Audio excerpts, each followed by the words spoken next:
talk about elections. So many people have come to us when we did the Tea Party Act. Multiple people come to me at the Tea Party and say, okay, what about 2010? And I'm like, we're getting there, you know? So we're going to talk a little bit about that tonight, just as a jumping off point. Gubernatorial elections, the governor's seats that are available in 2010. The Democrat incumbents and retiring Democrats, the Republican incumbents and retiring Republicans. Some statistics that I thought were quite interesting today. This is as of today in North Carolina. Voter registration, Democrat, Republican, Libertarian, unaffiliated. Look at those. Those are all of us that switched over after. The House of Representatives in 2010. Do y'all realize, because I didn't, that all 435 seats are up for grabs? All 435 seats in the House of Representatives are up for grabs.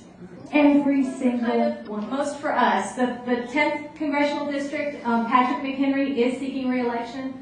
Possible challengers, I don't know much about any of these people, or anything about any of these people, but I just want to put the names out there so that when you start reading and you start looking up things, you can say, hey, I know that dude, you know? So those are two possibilities for Patrick McHenry. Also, 11th Congressional District, that's Heath Schuler.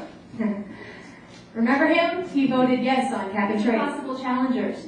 And I don't know any of these people, and y'all probably do. So I'm not even going to tell you anything about it. At least 36 of the 100 seats in Senate are up for re-election. They'll tell you Democrat incumbents, retiring Democrats, Republican incumbents, and retiring. I am going to talk to you a little bit about the Rutherford County elections. We have 3 commissioner seats that are up for grabs. Brent Washburn, Margaret Helton, and Paul McIntosh. I don't know, you know, where everybody here lives, and if these are one of your commissioners, but for a fact that in Paul McIntosh's spot, they don't have anyone to run for him yet against him. And I want to challenge any of you to think about that. If you live in that area, which would be our area, Green Hill type area, that we need somebody to run against him. And this is part of what Zoe talked about earlier. Is there's a definite, the GOP does have someone to run against Brent Washburn. That's correct. And he's usually here. He's spoken with us before, actually. Julius Owens.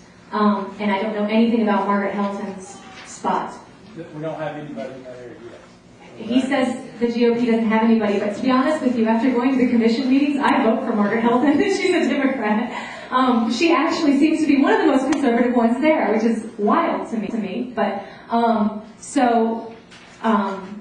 don't care what party you're with at this point if you're conservative.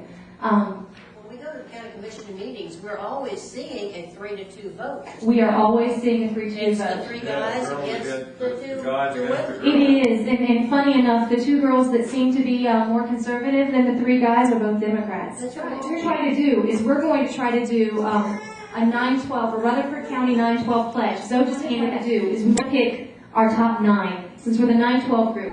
What we're going to do is pick our top 9, and we're going to say to anybody that's running, we want you to sign and say, yes, I will do these things. We want your signature on this paper. We will hand out pamphlets and flyers and say, will you agree to this? Will you agree to this? Will you agree to this?